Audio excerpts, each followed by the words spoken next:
It's 2 o'clock, so let's begin. So I want to welcome everybody to the joint meeting for the Rules and Open Government Committee and Committee of the Whole. Tony, can we have a roll call, please? Arenas? Here. Owen? Davis? Davis? Here. Sorry. Morales? Here. Jones? Present. And Councilmember Cohen will be gone for the entire meeting. Okay. So we are going to start out with the agenda for Tuesday, August 17th. And we are going to start out on pages 4 and 5.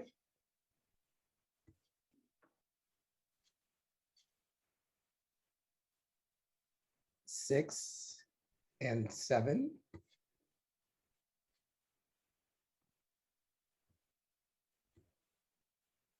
8 and 9.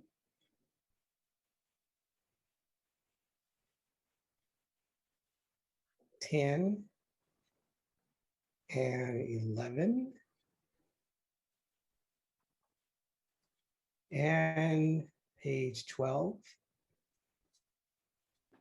And that is it. And gonna go to the public.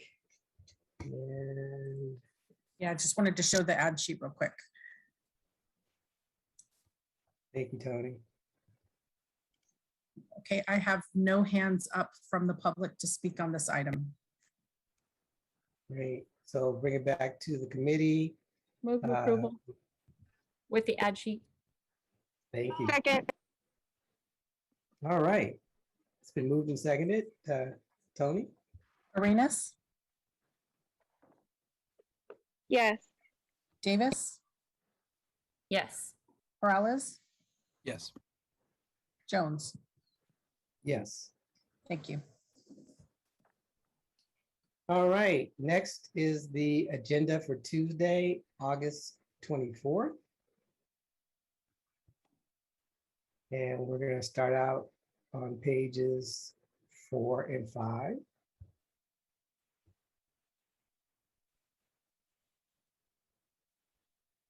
6 and 7.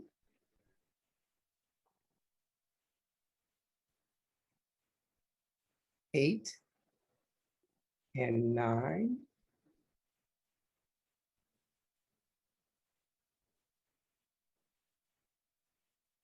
10. And that is it. So we're going to go to the public. And I see one hand raised. Go ahead, Paul. Thank you, Paul Soto from Horseshoe. I've waited hours in the past to comment, and Ricardo just comes on and says, "Hey, well, we're busy, so sorry about your luck, but and then just move on." So I'd like to comment. With that in mind, I'd like to comment on the previous agenda. I was only a couple of minutes late. So I'm asking permission for that. With regard to these drafts, it's really hard for me from the public to comment or to really assess because I don't have access to it. And so, you scroll through it like very quickly, and I can't make a really informed, and I like to make an informed critical decision on what I'm going to say before I say it. And so I'm asking, number one, if there's any way possible that I could get access to these agendas that you're scrolling through so quickly, because I assume that the council has access to those agendas, that you're not reading it as quickly as I'm having to read it. So I'm at a disadvantage. And so what I'd like to know is if there's any way to correct that, number one. Number two, if it's true that the council has access to these agendas prior to these meetings, but the public does not, I'd like that question answered. And also, if I can have permission to speak on the previous item, considering I was just a couple of minutes late. Thank you. Go ahead, Paul. I'll give you an extra minute. Go ahead. Okay. Keep talking. It won't even take that much. But with regard to the question is, the request is that if there is going to be a time sensitive on August 17th for the item that District 6 is bringing up with respect to the opposition to opportunity housing, I got like 20 people that want to come in. And so what they asked for is if I can get a time sensitive request met in order to accommodate those 20 people that are going to be coming in speaking about redlining with regard to Willow Glen. Thank you. Thank you, Paul. And Tony, I know this issue has come up a couple of times. Can you kind of walk all of us through kind of the process in terms of the agendas, posting the agendas, and the opportunity for the public to review those agendas? Yes, we post them as soon as they're complete. What happened, the agenda for next week is posted from last week's agenda, but any edits that are made this morning are done. We try to get them done, as soon as we can, but like today, the agendas went out at noon. So that's a couple hours early. Occasionally, the edits are really late and we get them done just before 1 o'clock. So they may not post until just after 1 o'clock. The 2-week agenda is generated yesterday for review from our staff, attorney staff, and then reviewed again this morning with the department heads in the city manager's office. Edits are often made at that time to move things around. So we don't have them done until just before this meeting. In other cities, a lot of them don't have a rules committee where they're reviewed at all. They just get posted, 72 hours before a meeting. So Okay. post them Thank you. as soon as we can. So the public has an opportunity to read and review the agenda for 2 weeks out, with the exception of whatever changes or modifications Yes. we might make at the last minute. Yes, Okay. Thank you, Tony. you're welcome. So bring it back to the committee. We do have another hand up from Blair Beekman. Oh, okay. Thank you. Blair, go ahead.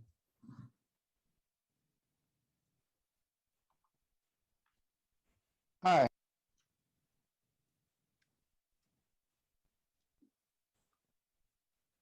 Okay, Blair. Hi, Bryce here. Sorry, my mic's gone to weird stuff. But I'm here now. Thank you. Yeah, I wanted to quickly comment on this situation just as a creative idea. I mentioned it before with this sort of situation. When you first put on an agenda, maybe a week or two ahead of time, you could give it a green light. And it does go through modifications within a week or 2 week period. And when it starts to go through modifications, you can put it a yellow light or a yellow dot next to it. And then when in the last 72 hours, if changes are made, you can put a red light, a red circle to signify that final changes have been made to the agenda item. I figure that's a system that could be interesting and it offers some thought. Thanks for the meeting today. Thank you. Now we'll bring it back to the committee. Gotta get a motion. Motion to approve? Second.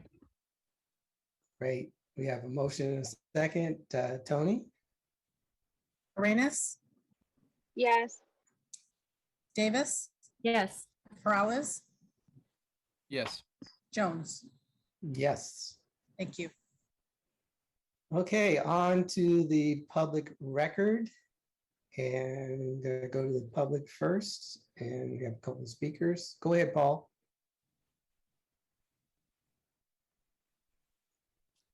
Thank you for that, Vice Mayor. The other question wasn't answered with regard to the time sensitive for the 17th for District 6's proposal to in opposition to opportunity housing. So I was wondering if that question could be answered.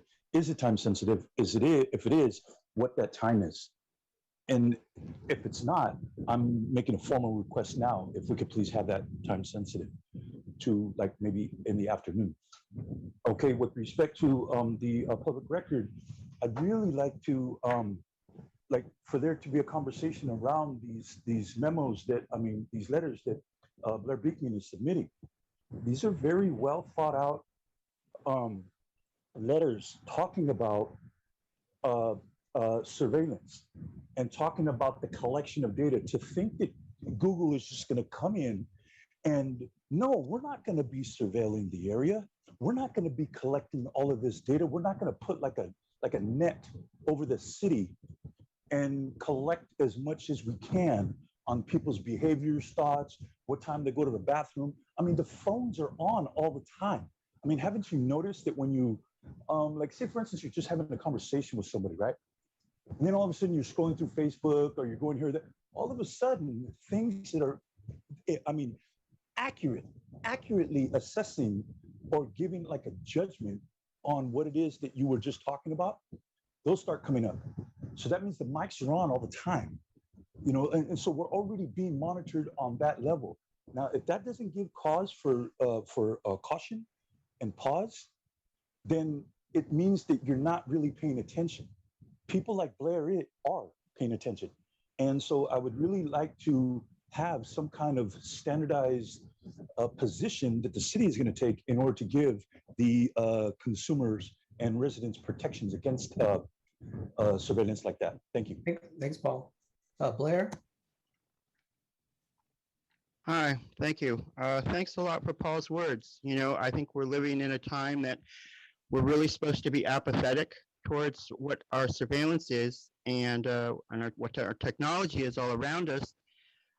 Keep saying we are at a time that we can be active with our surveillance and technology in our community. And that is exciting and that is hopeful. And I just wish, I feel that is the process to help spark the future of the democratic process for local communities. And I think it can do some really, really important work. The reason of my letters was to comment that the Measure T board is looking for ways to open a more, I don't know, they want a more transparent process for themselves and to offer clarity and offer more, to find ways to invite the community and public more. They've been working on this for a few months now. I think the Charter Commission process should be giving them some good ideas, as what this Charter Commission process should be. It should be a community process to build our future practices of a community. And they're doing that. It sounds like they're putting that together now. So good for them. I hope the Measure T board can look at what they're doing. And I tried to suggest, you know, how the ACLU Surveillance and Technology Ordinance, it serves a lot of purposes and a lot of functions. It can help in a lot of ways with the Measure T process. It can help with the Reimagine and Equity board right now, what they're trying to create for all sides. It can give good guidelines and legal precedents in how to navigate, you know, community having more of a voice in the future of our day-to-day affairs and not just dictates of government. We're all learning those practices now. Surveillance and technology ordinance things can help with that. Good luck how we do that. Thank you. Thank you. And Paul, just to go back to your question, so we will tackle any issues about the timing of that item when we get to that item on the agenda. And it also depends on what we decide to do. So we will address it then. All right, bring it back to the committee. Can I get a motion, please? Move approval. Second. All right, it's been moved and seconded. Tony? Arenas, Yes. Davis, Yes. Peralez, Yes. Jones. Yes. Thank you. Okay, on to the consent calendar. Move And- approval.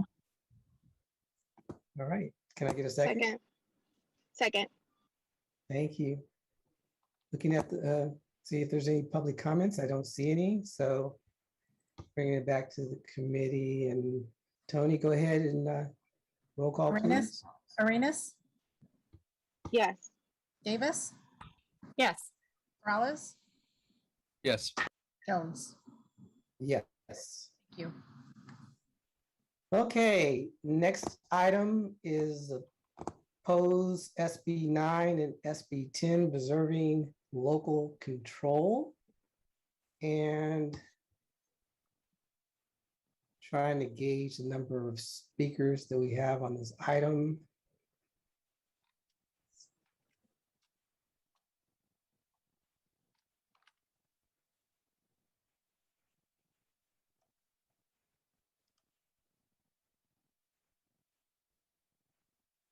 Right now we have 16 speakers and growing, so I'm going to limit the public comments to 1 minute on this item. And we'll start out with our first public comment. Vince, go ahead. Good afternoon, everyone. Vince Rocha, the Senior Director of Housing and Community Development with the Silicon Valley Leadership Group. We have endorsed SB9 and 10 as part of a broader housing package brought forth by the Senate leadership to make sure that California can be a more affordable and equitable place to live. We see SB9 principally as a housing policy that will allow homeowners to decide if they would like to lot split or duplex their homes with a maximum of 4 homes resulting from that lot split and duplex. We also believe that this would be equitable and that all cities would be required to follow this rule. It wouldn't just apply to San Jose. SB10 is a local control measure to allow cities to upzone without lengthy CEQA process for up to 10 units per parcel. So think near urban villages, making those more successful. So we really believe these bills complement San Jose's housing policies and don't harm them. Thank you, Vince. And can we keep the clock to a minute? Thank you. Cheryl?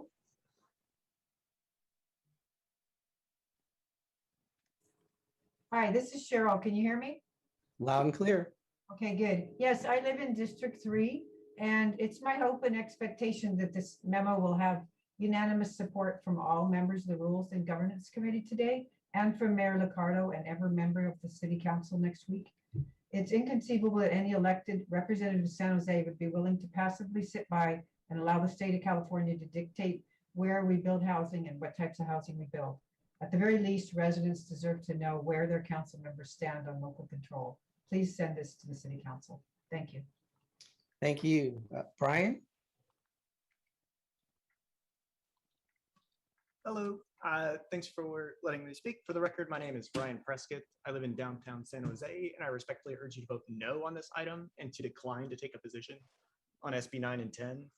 First of all, I'd point out that the Democratic Party of Santa Clara County has endorsed a position of support on these bills, and we should not break with them.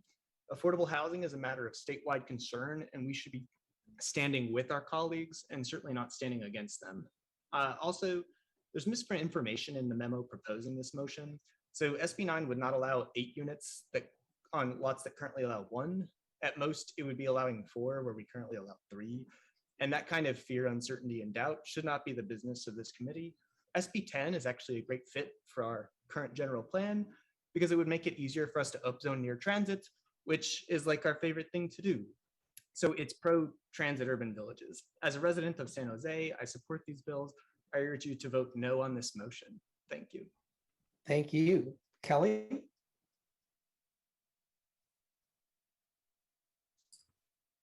Hi, thank you. This is Kelly Snyder. I am a resident and a homeowner in District 6.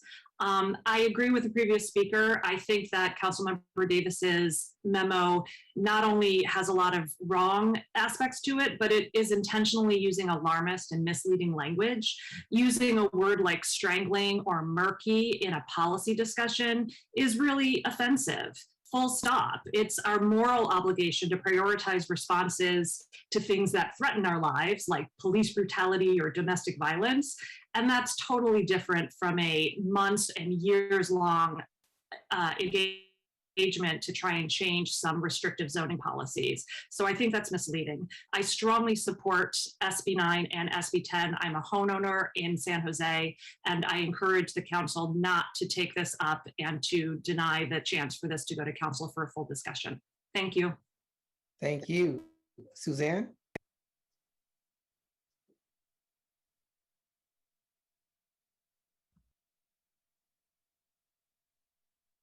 Go ahead, Suzanne.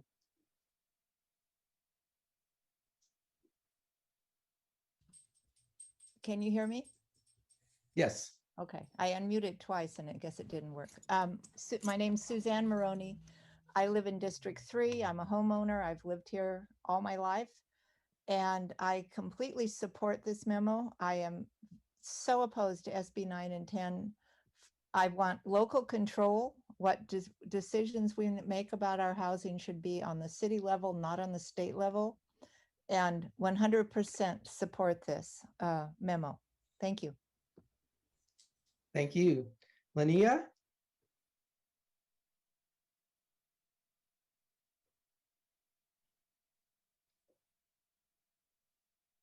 Lania? There we are. I'm unmuted now.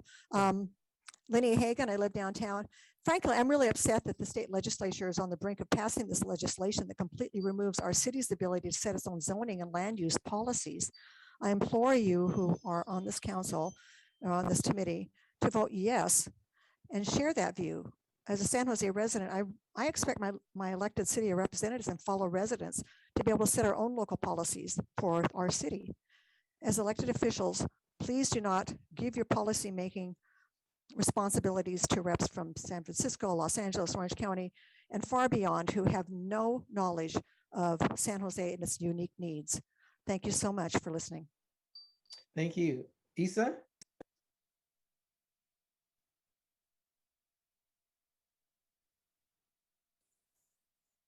Isa? Yes. I had to figure out how to unmute. Sorry about that. No worries. Hello, my name is Isa Loney, and I live in District 2. I'm asking you to vote today to place Council Member Davis's memo on the City Council agenda. This will allow our City Council and Mayor to inform the state of California not to dictate where San Jose will build housing and what types of housing we build.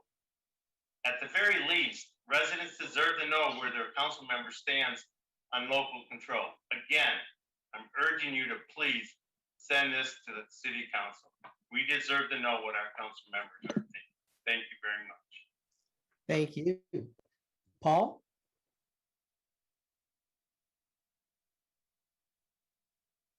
Go ahead, yes, Paul. Paul Soto from the Horseshoe. I grew up with redlining. I'm a victim of redlining, okay? And that needs to be centered in this conversation. If this city is serious about equity, here's your chance. I'm looking forward to this conversation. I'm looking forward to this discussion, and I would reference everybody on this call to listen to what Councilwoman Arenas, the way she checked Deb Davis when she wanted to get that historical landmark status for those houses in the Shield District. Check that video. It's only a couple weeks old. I've used it in groups that I've held. I'm going to have 20 students that are going to come here from 2 different universities because they understand redlining. I've been educating people about redlining, and now they're ready. And now they're going to come up because they're educated about it. They're educated about Chicano history. They're educated about the historical injustices that flowed from that particular district. It's offensive that Deb Davis even has the audacity to run for mayor from her red line district. I'm looking forward to this conversation. Thank you. Brenda? Hi, I'm Brenda, San Jose resident. I'm urging you to send this memo to the City Council, so please vote yes. Dozens of cities throughout the state are asserting their rights to local control, and it's important that San Jose do the same. Palo Alto's doing it, Los Gatos, Los Altos, some of these other cities around the Bay Area are also doing it. This is not only very important, it's very time sensitive. SB9 and 10 could become law any day now. San Jose needs to stand up for itself, and it needs to happen right now. Please put this on the August 17th agenda so the council can act immediately. I appreciate your time. Thank you very much. Thank you. Marnie?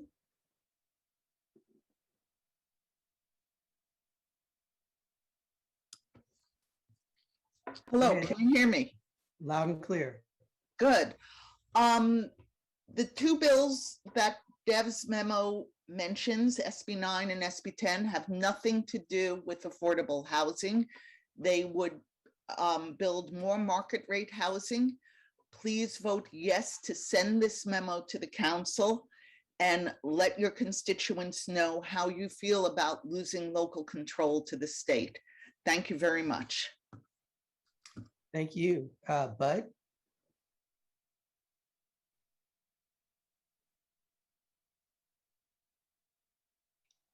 Can you hear me?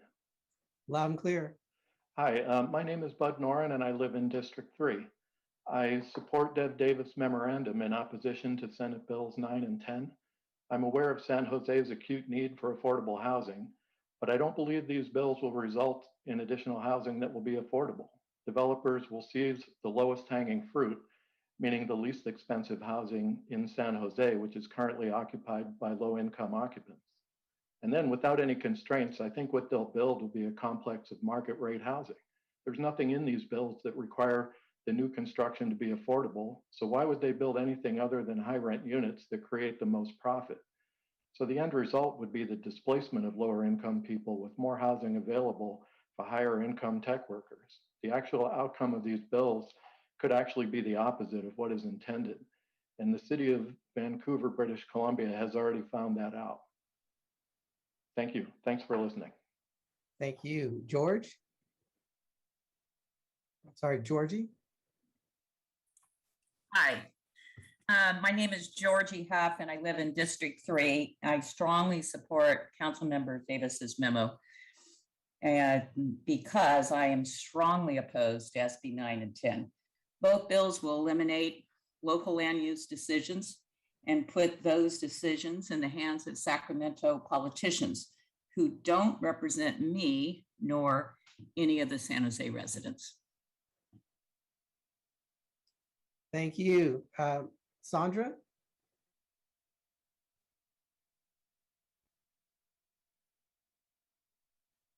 Sandra? There you go. Thank you very much for your time. I assume you're hearing me. Loud and clear. Thank you. The memo in question is to support local control of land use issues instead of deferring to the state government, which does not know our city, nor our city needs. Local input and local experts should be addressing the unique issues associated with land use, including infrastructure, parks, transportation, and even soft infrastructure issues like police and fire.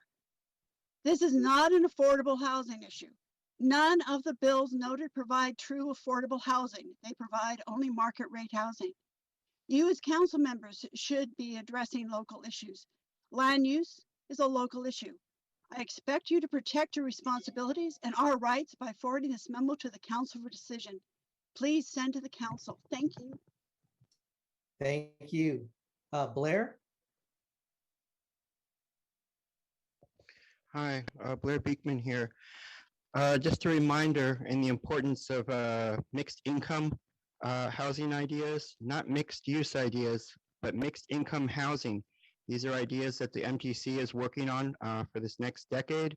I feel that we can really start these practices now towards the ideas of reimagine and equity. They allow an incredible amount of flexibility that can invite all parts of the affordable housing process to the process. You know, is this bill, is it going to be able to make mixed income ideas easier in the future? Or is mixed income going to make this bill easier to work with in the future? Either way, these things are going to be interchangeable in how they can help each other. And I just hope we're considering how much mixed income can help all ranges of income in our future and our decision making for local neighborhoods. Thank you. Thank you. Tobin?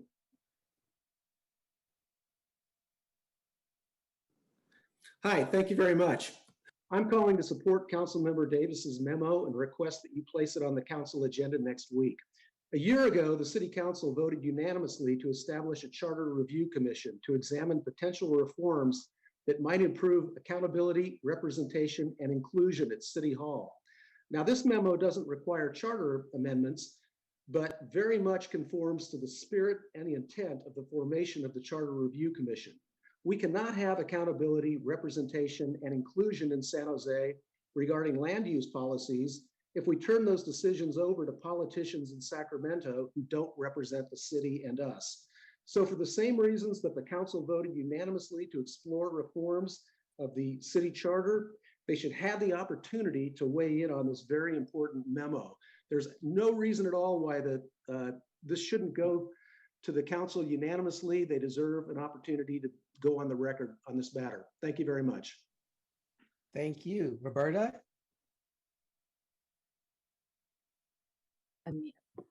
Can you hear me, Councilmember Jones? Loud and clear. Thank you. I'm Roberta Moore. Please support Councilmember Davis's memo. For those who seek equity, please be very careful what you ask for. Even Housing is a Human Right, who supports socialized housing, is against SB9 and SB10 because they know it will have the opposite impact of what the rhetoric promises. SB9 and 10 will make housing less affordable and less equitable. In Ballard, where my in-laws live, there was upzoning, where upzoning was first implemented. It shows the cost of housing skyrocketed, as did homelessness. My in-laws moved out of Ballard because of upzoning. It wasn't an affordable place to raise kids. Please watch the Ballard video, The False Promise of Residential Infill and Rezoning. And also, please read The Color of Law, pages 48, 52, and 53. It was the federal government that created the inequity, not zoning, and it will happen again if SB9 and SB10 pass. Thank you, Councilmember Jones. Thank you. Kelsey? Hi there, my name is Kelsey Baines. I am the Regional Director for YIMBY Action, and we advocate for welcoming communities where everyone can thrive.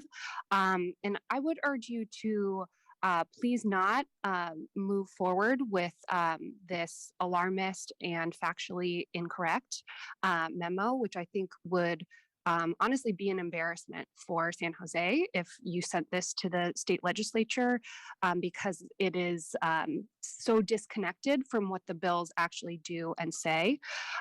We need urban villages, and I think what San Jose is doing with urban villages is great, but we also need missing middle housing. So things like duplexes, triplexes that give families more flexibility. And we also need cities like Palo Alto and Los Altos to be on board. San Jose can't carry the weight of all the change, so we really need state action. Thank you. Thank you. Adam? Hi, I'm Adam Bookbinder, Policy Lead for South Bay YIMBY. Councilmember Davis's statement is unfortunately inaccurate, both in the details and in its general outlook. SB9 does not allow 8 plexes. It allows at most 4 plexes, where we now allow 3 plexes, since ADUs count as a unit in the law. SB10 does not force cities to do anything. It allows cities to choose to bypass expensive review processes for rezonings, not for the projects themselves, in order to comply with state law. More personally, I grew up in a duplex in a small town of 20,000. My parents were small-time landlords. We hosted a series of grad students while I learned to braze pipe, wire switches, and wield a sawzall. When we ran into hard times, the rental income kept a roof over my family's head. Our home didn't destroy our neighborhood. Our home was part of our neighborhood.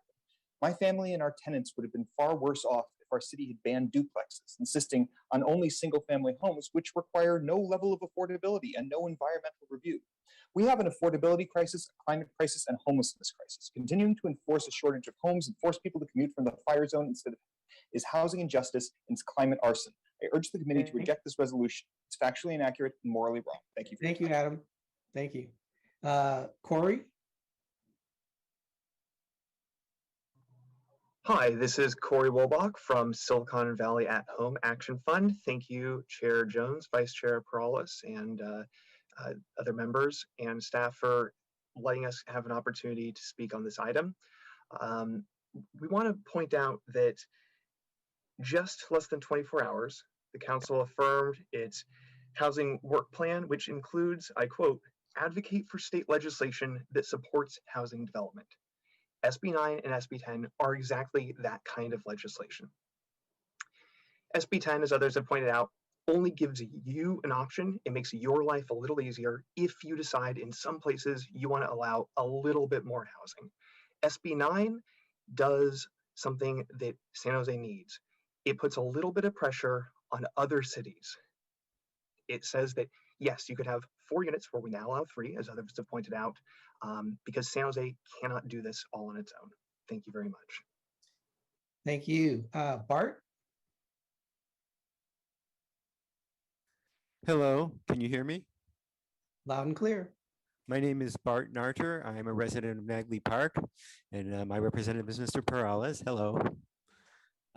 I became a huge opponent of SB9 and SB10 after getting to feel the heel end of SB35, which is somewhat similar in that it helps organizations get around zoning restrictions. In this case, the zoning restrictions, the organization was the Santa Clara Housing Authority, and I was a supporter of their program, which consisted of 450 low-income housing and the headquarters of the Santa Clara County Housing Authority. Then the very final presentation, they gave an update with some itsy bitsy teeny weeny tiny changes. These were they no longer put the office in the housing in that complex. And number 2 is they added 200 units and they didn't add 200 parking places. I can tell you that. So I'm bitter. Bye. Thank you. Next speaker, I think, has already spoken. Linnea, I think she's already had an opportunity. So we're gonna go to the next person, which is T. Henry.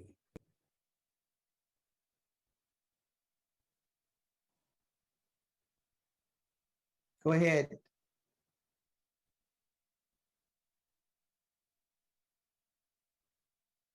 T. Henry, go ahead.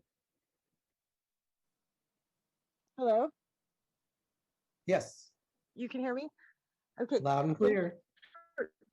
Thank you for letting me speak. I support Dev Davis's memo, and I am against SB9 and SB10.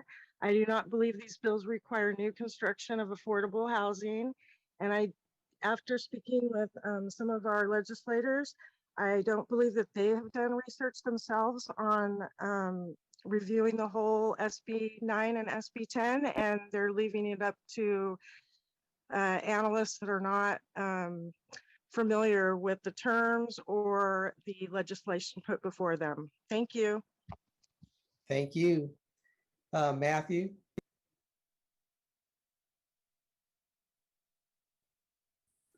Yes, Matthew Reed, Silicon Valley at Home. I want to start by acknowledging that Councilmember Davis has been a champion of affordable housing development in urban villages in her district. However, we do not need to choose. The range of needs are great. The range of solutions need to reflect this complexity, and we need more than one strategy, and they don't have to come at the expense of each other. The truth is single-family neighborhoods are already changing throughout the city. Let's take zip code 95125. Between 2011 and 2019, the number of families with children has declined by 6%. The number of households with heads over 65 has increased by 24%. This would seem to indicate a decrease in the strain on existing infrastructure. If you look at Redfin and Willow Glen, single-family homes are being torn down and rebuilt much larger. There were 75 sales in the last year of rebuilt homes. The Turner study shows very clearly that the SB9 would mean that the tear down and rebuilding of McMansions would be replaced by creating more affordable multi-unit property. Thank you. Ruthie?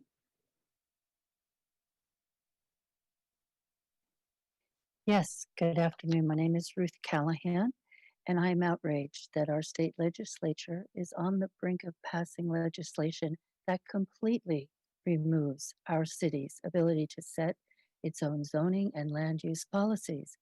And I sincerely hope that Those of you who sit on the council share this view.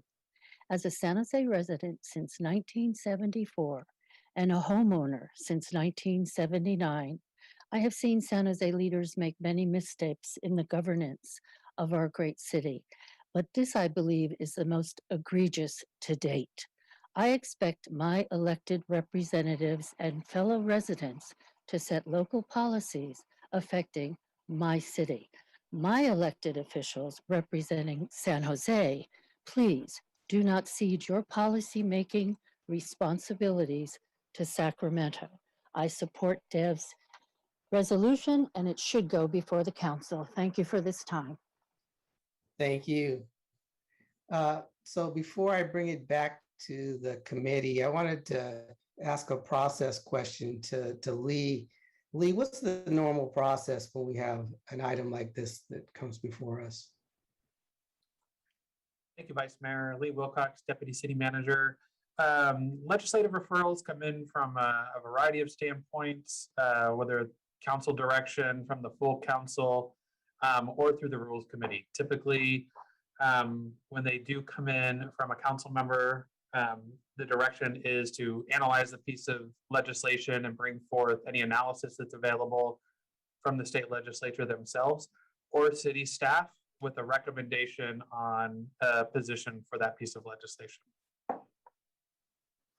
Okay, so typically we would have some type of analysis that would be presented to us as the item is presented. Would that be an accurate summary? Yes, that would be. All right, thank you.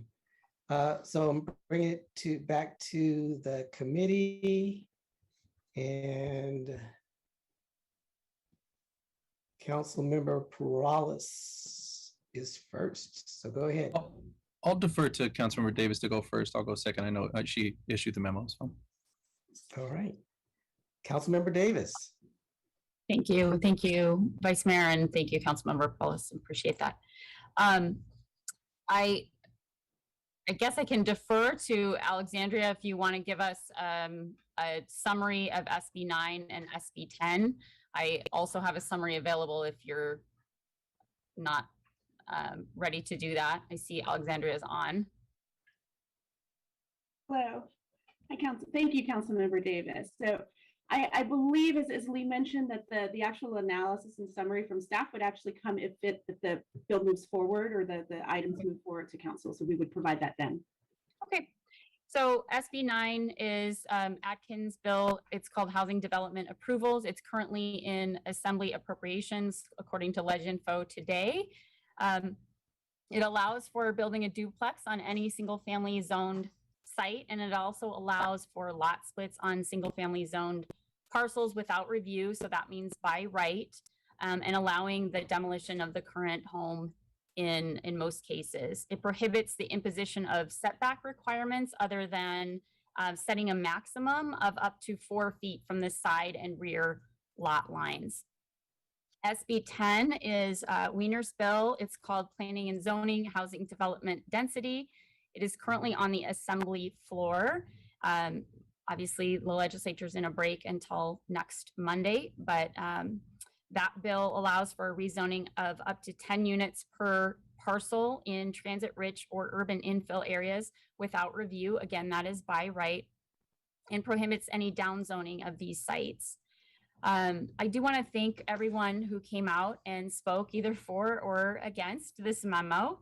And I also do want to thank Matthew Reed for acknowledging what I was going to say, which is that I have supported affordable housing and urban villages, not only in my district, but across the city. And one of the things that most developers know about me if they've come to visit is the question that I always ask when they're coming to build a project in my district is, have you maximized the allowable units on that site? I think it's important to do that because we have had a task force, not an urban village task force, a general plan task force that came up with this plan and the urban village areas in our city where we knew that we could densify in a smart way and in a way that was efficient for our city. So I really hope that I have a bunch of points to make, and I don't know where my colleagues all stand on this. I think it's important for us to take this and have this discussion at council. I also want to point out that I originally, aside from talking about these two pieces of legislation, my memo had included a recommendation to pass a resolution affirming our city's position on local control on land use issues. And the title of it was a resolution of the San Jose City Council expressing support for actions to further strengthen local democracy, authority, and control as related to local zoning and housing issues.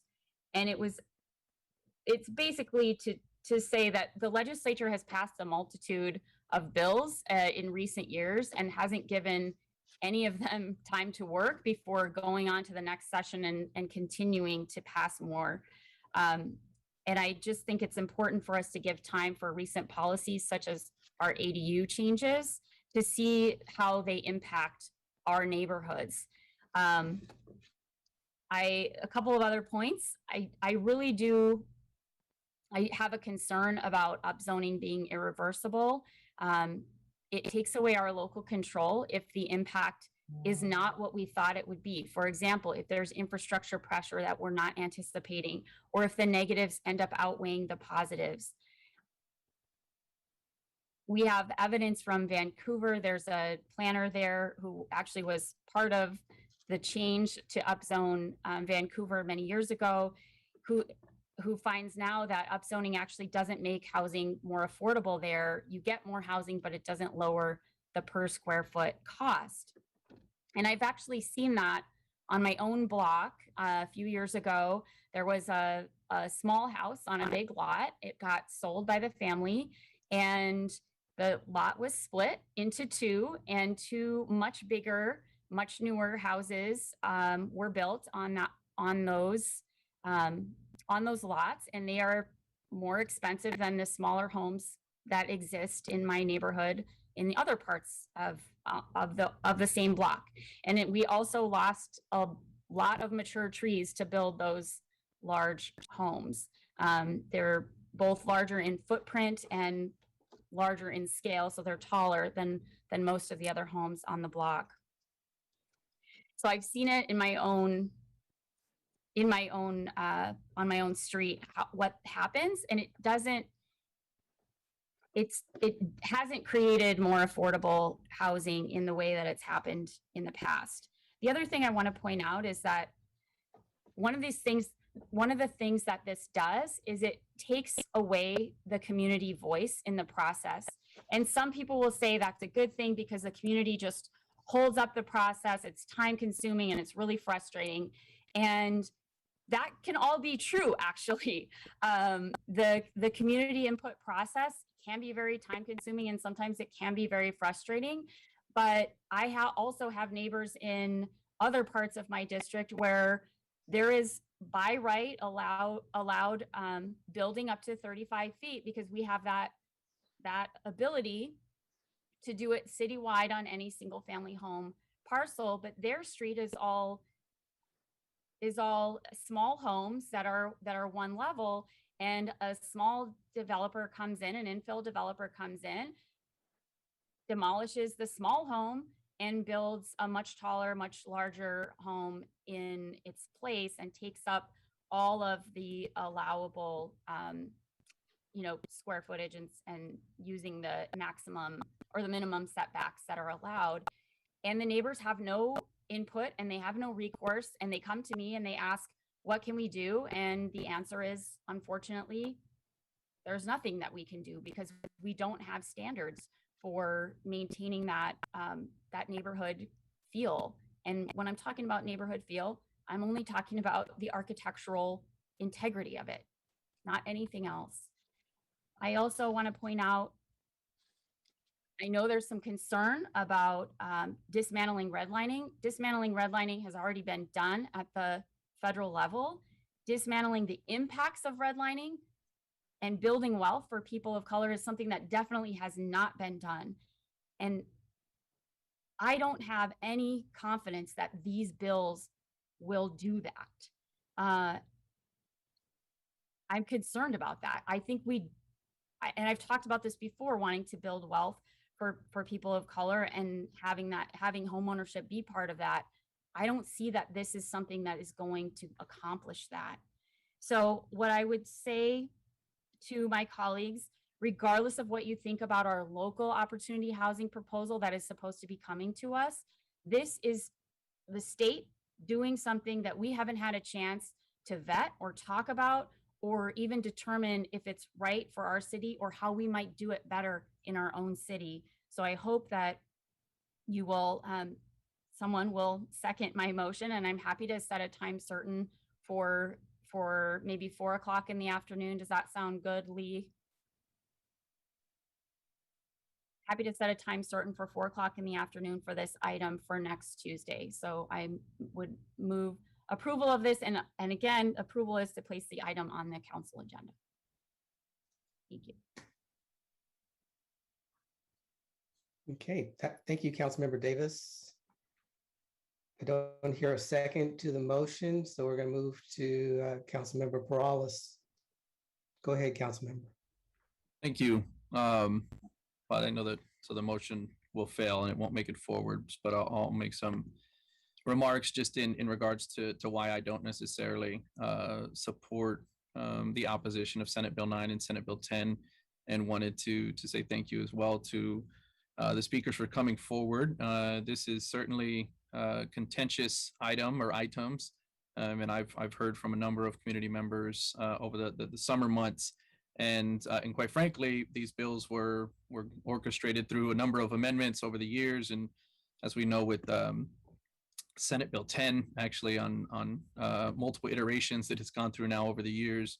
And so certainly ever changing, and a lot of work that the state is doing in their part to try and address our affordable housing crisis that we have up and down the state. And quite frankly, just a housing crisis in general. And so I will speak to that in my comments as well, because I would agree with the statements that this is not specifically, neither one of these bills specifically building any more affordable housing. But I do want to point out a couple of, I think, statements that definitely were not factual, and I do believe there were some misleading statements as well through Councilmember Davis's memo. Number one, when you look at the actual language of Senate Bill 10, it's actually allowing for an enhancement to local control. And I know in Councilmember Davis's memo, as was pointed out, a strong indication of a strangling of local control. I would agree that Senate Bill 9 is not necessarily enhancing local control. But that's not the case for Senate Bill 10. So I would not have clumped those two together as Councilmember Davis did. And for those that are, I think, misunderstood on what the abilities of Senate Bill 10 are, I encourage you to read the actual language within the bill that speaks specifically to the allowances for local governments like our own. The key terms are may adopt specific upzoning within parcels, and not flat out requirements. And so it's not a trumping of local control or a strangulation of it at all. And so I definitely think that that's something that's worth pointing out, and in fact something that I would support, and definitely gives us at a local level better opportunity to look at densification. And then the concept that somehow the state in and of itself that doesn't represent our area is making these decisions. I'll point out that in Senate Bill 9, one of the co-authors is our very own Senator Dave Cortese. Dave Cortese represents a vast majority of the city of San Jose, and specifically represents the neighborhoods of Willow Glen and Nagley Park. And so this is our representative, your representative, for a number of speakers that spoke today at the state that is co-authoring Senate Bill 9. And so it's not somehow, somebody from LA or something like that, or Sacramento that is proposing some of these changes. This is our very own senator here for San Jose, and an individual that not only is co-authoring, but will have a vote, something that we don't have here locally on this, as is very well pointed out. But our local representative in the Senate does, and he's taken so far as to be a co-author of it. So I think those were sort of a bit of misleading information in regards to what these two bills are, or how they were constructed, and how they may be being brought forward. And then to dive a little bit into them more specifically, I would agree neither one of these bills are specifically enhancing affordable housing. That's not what they state in their language, and I think we know the reality as well, as Councilmember Davis points out. If you see parcels getting split, then I may, if I'm thinking of the right one that Councilmember Davis was pointing out, there's been some that we've had come forward to council on split parcels, and we end up seeing two very expensive homes in certain areas and not necessarily affordable homes. But I think we have to stop and pause and remember that we're talking about areas of single family housing with, homes that are likely more than anywhere else in the country. As we know, we are really, unfortunately, leading the country and being the second most expensive place to purchase a home in the country. And so we're never going to take single family properties like this and create somehow affordable housing out of another single family home or a duplex, whatever it may be. As we know right now, there's no rent control on single family or duplex. You're not going to get a developer of affordable housing to come in onto a single family property like that.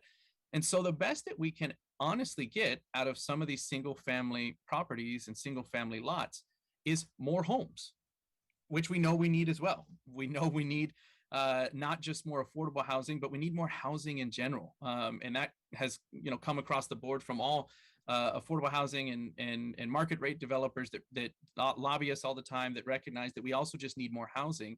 And if the best that we're ever going to get out of some of these single family lots is just another unit or two, then in my mind, we should be looking to support that. And quite frankly, we've had a lot of support and a lot of success over the last couple of years with that, but it's been in the form of ADUs, the accessory dwelling units.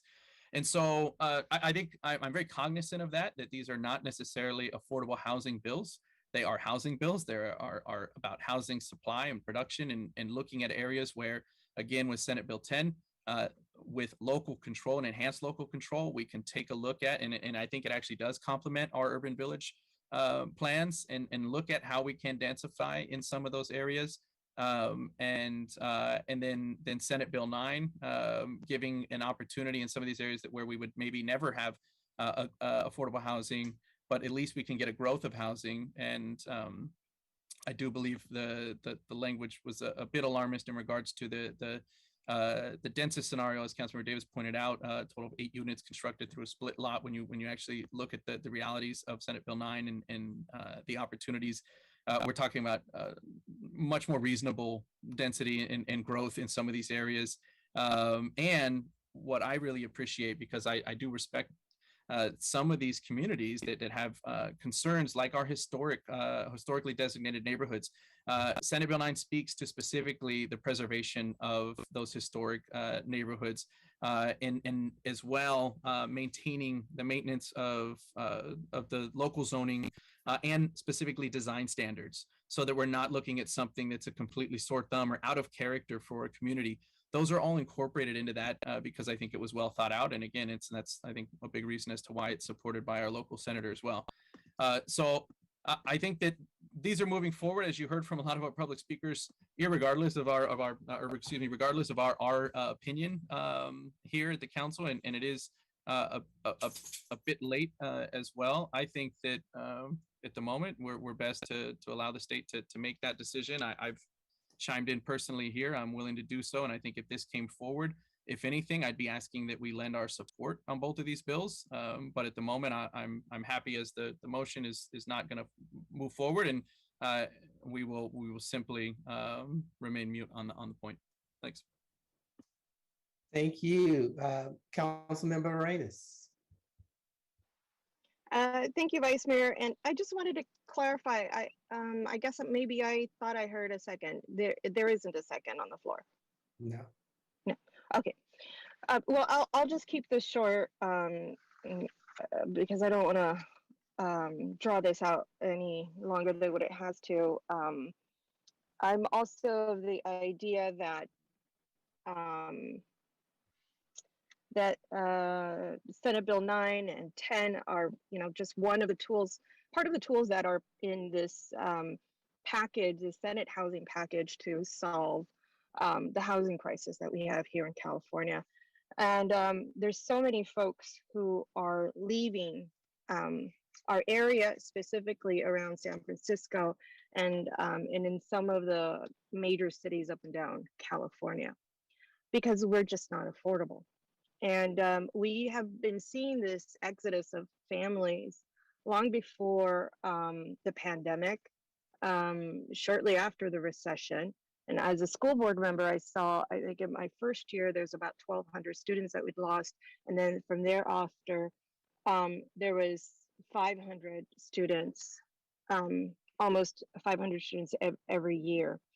And so that tells you that families with children or young families can't really afford San Jose.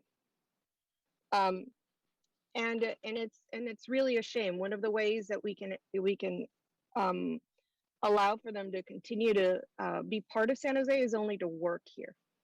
And there's a lot of people who are commuting from Stockton and, you know, some of the rural areas around San Jose. And these two bills, for me, it's just an extension of what we've been doing around ADUs. And you know, on the heels of a conversation that we had around housing, the housing crisis plan that we just had last night, it seemed like almost everybody on council spoke favorably of ADU units. And I actually was concerned that if we were only going to rely on ADU units to create affordable housing, well, that's really not, first of all, it's not realistic, because most of these ADUs are happening within families who are upper middle class or upper class, and or have equity and or additional funding to be able to provide an extension of their home to maybe some of their college kids that are coming back, or a mother-in-law, or whoever it is. But the folks who are really overcrowded and need additional space and opportunity to thrive, especially our children, are in areas that are very impacted by the pandemic, and areas such as mine in zip code 95122, where, and I've said this last night, I apologize if I sound repetitive, but in that zip code, there's the same amount of people as in the city of Gilroy. And so it would make sense to be able to have a duplex in some of those neighborhoods. Will this really be a viable option for those families? Probably not. If they're allowing 3 to 4 families to live within one home, that means their means are very limited. And so most of these options are going to be for upper middle class, or like I said, folks that just have the equity or the savings to be able to spend this way. One of my district is the largest district in this city. And I would imagine that it would impact my district a lot more than it would some of the folks that have been speaking here.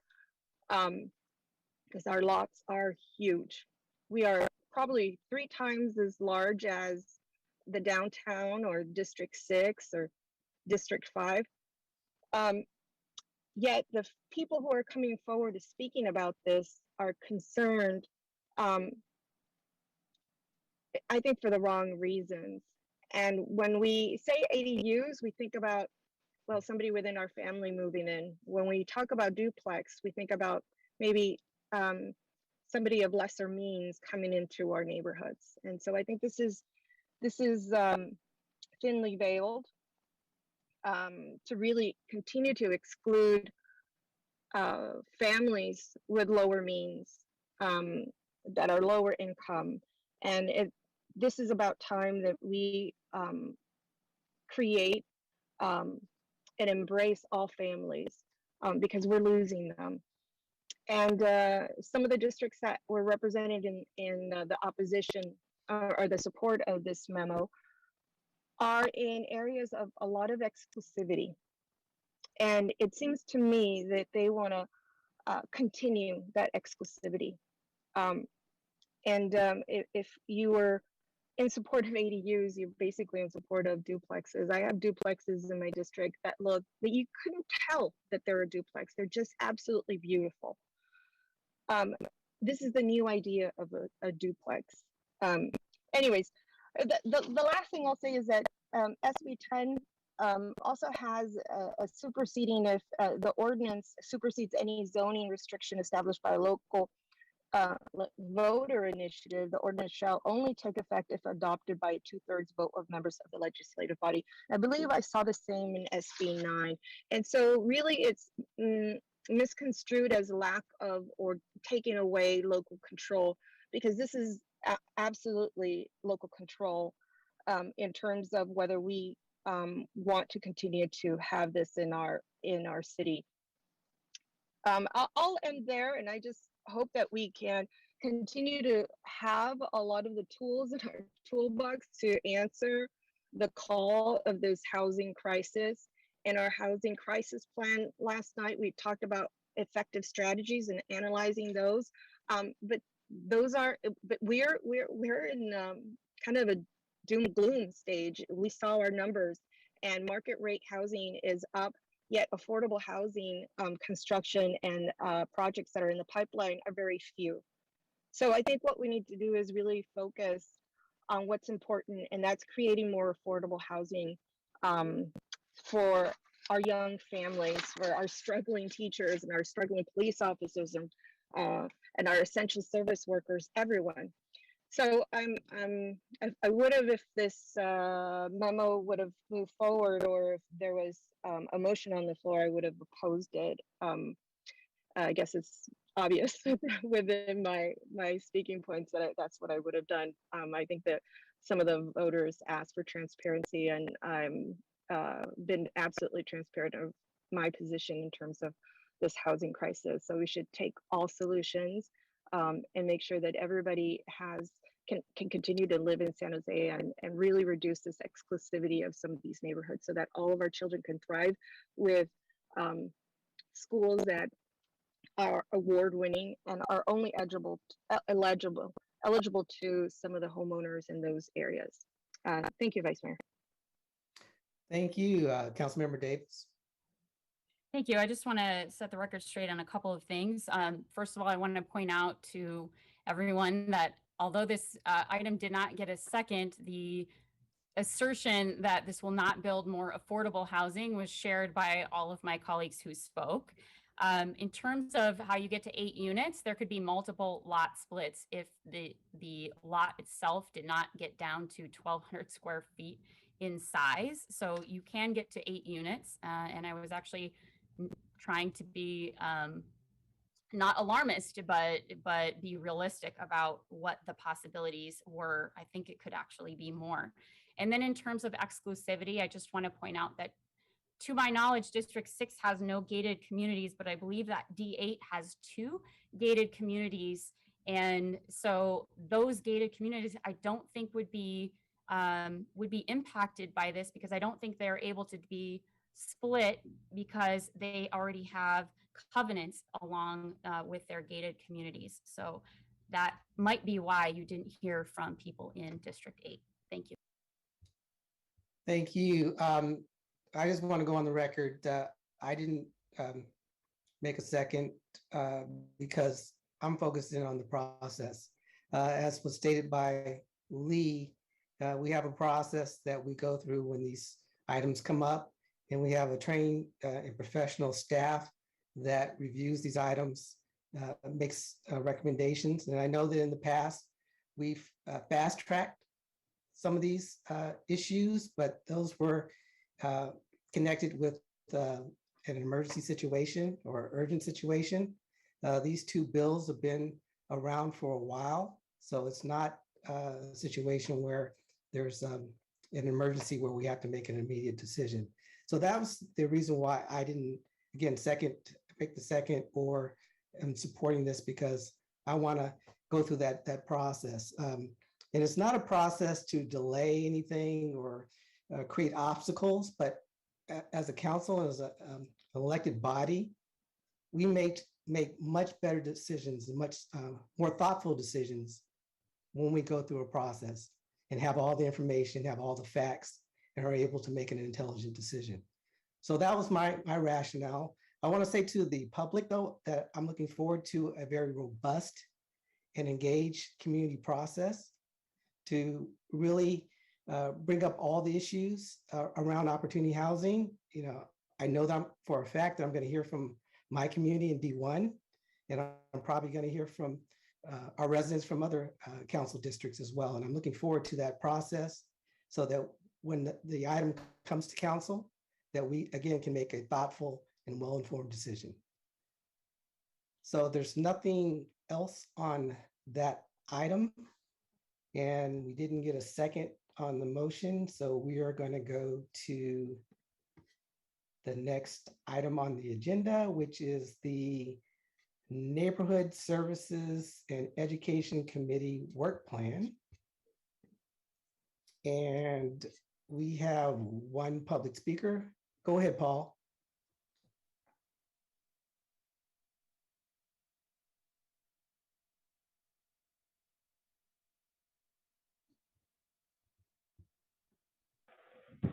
Thank you. With regard to the neighborhood work plan, I'm not sure if the program that Ricardo instituted, if this falls under this purview. But what I'd like to suggest is that the type of work that the youngsters are doing, that if we could please, like, no gardening, no agro, no cleaning up creeks. I'm tired of seeing Mexicans with a broom. I am tired of seeing Mexicans pushing a cart. I am sick and tired of Mexicans with a shovel in their hand. Okay, I watched a video today of Lino Covarrubias. Lino Covarrubias still lives in San Jose. He lives on Jackson Avenue. This man's 92 years old, and he was the head of the community service organization alongside, on par with Cesar Chavez. He was also very much involved in two organizations, Las Mujeres de Aztlán and Confederación Raza Unida. And these are two organizations that were led by women, Chicanas. And these women, you want to talk, I think my council members, the women in my council members are tough. Did Ernestina Garcia? These women were just, and so what I'm saying is that there's a rich history here in San Jose of the Mexicans, of the Chicanos, that started getting their education, using their education to inform public policy and challenge public policy. And that is what Chicano means. That is what a Chicano is. It's somebody that educates himself in order to challenge and inform public policy, in order to demand that he be treated like a human being. I would hope that some of these programs can defer people defer youngsters to those kinds of programs in order to accomplish those goals. Thank you. Thank you. Blair? Hi, thank you. Blair Beekman here. Thank you incredibly for the words of Councilperson Arenas on the last item. Boy, she just spoke so incredibly eloquently about what we need to expect for the future of affordable housing. Thank you. For this item, that you're going to have issues in the upcoming months about bridging the digital divide and mayor gang task force things. What was spoken yesterday at City Council yesterday, there's going to be a lot of new funding coming in, possibly for the future of Vision Zero, neighborhood safety issues. I tried to say yesterday, along with the broadband technology issues that are also that will receive more funding in the coming months and years, we really have to learn how those technologies and practices can walk hand in hand with the future of open public policy. The two items do not have to work mutually exclusively.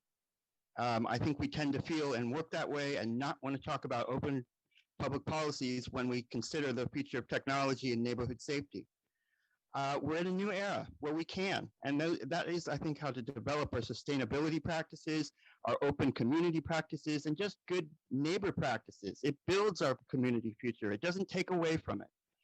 We need to learn those lessons really importantly. They can do a lot in what is our hopes right now. How do we work towards hope? How do we work towards sustainability for the next 10 years? It's a pretty dire, tough time. And if we talk about our open democratic practices, that's our good. That is our whole good. And it obviously is more important than technology in the end. The two things should learn to work together. And we can do that. Let's do it now. Thank you. Thank you. Bring it back to the committee. Can I get a motion, please? Move approval of the work Second. plan. Thank you. Tony? Arenas? Yes. Davis? Yes. Morales? Yes. Jones? Yes. I did not hear who made the second on that. That was me, Raul. Thank you. Okay. I'm sorry, Tony, did you get my yes? I did. Vice Mayor? Oh, okay. I'm so sorry. I'm having some audio issues. Thank you. No worries. All right, on to open forum. Go ahead, Blair. Hi, thank you. To once again comment on Councilperson Arenas' words about the future of affordable housing. She did so incredible. Thank you immensely. I just learned a lot today and what we can be working towards. I really hope mixed income ideas can be taken seriously, and it just simply can be talked about openly. Why can't we do that yet? We're afraid to better talk about the ideas of equity and reimagine and our future. And you know, it's part of my job, I think, to learn how to describe. It can be safe to talk about the future of ELI and BLI. We're afraid to talk about those subjects. I think we're going to have to in the next 10 years. And that's what made Councilperson Arenas' words so incredible and helpful. What we really need to concentrate on and be considering. And it's safe to talk about ELI and BLI in the next 10 years in the Bay Area. So thank you. I forgot to mention about the previous, in the Mayor's Gang Task Force report. You know, we're working really well in Oakland with the ideas of reimagining equity. We're doing some good practices in San Jose. I think something's growing and building. These are the sorts of things that you can share with the task force community and build youth and build good practices. I think to invite them to this process, it's something that invites everybody to the process. These are our good ideals, and these are our hopes and our sustainability ideas that I think everyone's invited to. And that's what's interesting and hopeful at this time, despite of what we're all going through. I think it can address violence at this time as well. With 19 seconds left,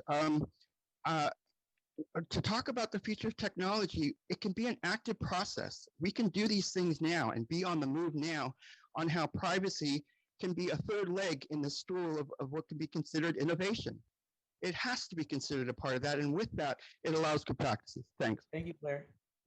Paul? Yeah, Paul Soto from the Horseshoe. Again, along the same lines of what Blair was stating, Councilwoman Arenas, I can't, it's impossible to overstate my gratitude for what it is that you're doing. There have been at least 100 years in this city where Chicanos could not speak as you do, could not speak with the authority, with the conviction, or with the knowledge and understanding of what it is that you're saying and why you're saying it and who you're saying it to and the position of power that you're saying it from. I mean, this is a powerful moment in this city's history to hear you speak like that. I've used that video from that other council meeting where you checked Dev Davis. That I've used that to educate people on public policy. On redlining, I said, look, this is how power is used for people that have none. Look at how she centers the argument. Boom, and I'm schooling them. And they're college students, and they're just like, bah, bah. I mean, they're catching it quickly. And then to hear a college student get what I just introduced him to using that video and then root it in something that they heard in their family history, that now it makes sense. Now they understand. And to be in a room where a mind is being opened like that and see it, and I'm using that video to do it because people don't understand really what has happened and how many people's lives generationally have been impacted by it. And so I just thank you. Thank you very much for that. The other thing is, please, continue to write more memos, Councilwoman Davis, write more memos because you don't understand how much you are actually revealing about yourself when you write those memos. So please write more. Thank you, Paul. Roland? Thank you, Vice Mayor and Council. I'd like to follow up on the discussion you had about affordable housing yesterday. Unfortunately, I had a conflict, so I had to join late. But specifically, ADUs and how you can actually, as a council, as our elected officials, help this moving along and happening. I believe most of you must be familiar with Boxable. We spell that Boxable without an E at the end. And if you're not, just go to YouTube, type Boxable, and you're going to learn what this is about. And essentially, it's a new venture that currently their factory is based in Las Vegas. And they've got foldable homes. They're not flat packed, they're actually vertical. But the general idea is that it's a 400 square foot house that includes everything, the kitchen, the bathroom. It's completely furnished, with the exception of the bed. And it's 8 feet wide. And the reason it's 8 feet wide is that you can truck it, without an oversized load on a freeway. And the cost of that thing, it's basically moving, it's $50,000. But now comes the problems. Yes, you can wheel this thing into your backyard if you happen to have a pad on the side of the house, if you got 10 feet of clearance, or you can use a crane. But now that you're plunked in the back of the house, you need to connect it to utilities. And that point in time, that's where the business case falls flat on its face. So I encourage you as our elected officials to look at two things. Is to first of all somehow expedite this business of connecting to sewage, electricity. By the way, they don't use gas for cooling or anything else. Or if that is not possible, look at subsidies that are going to make it people to plunk these things in their backyard and for new families to come in and move in. Thank you. Thank you. That's all the public comments. So thank you, everyone. This meeting is adjourned.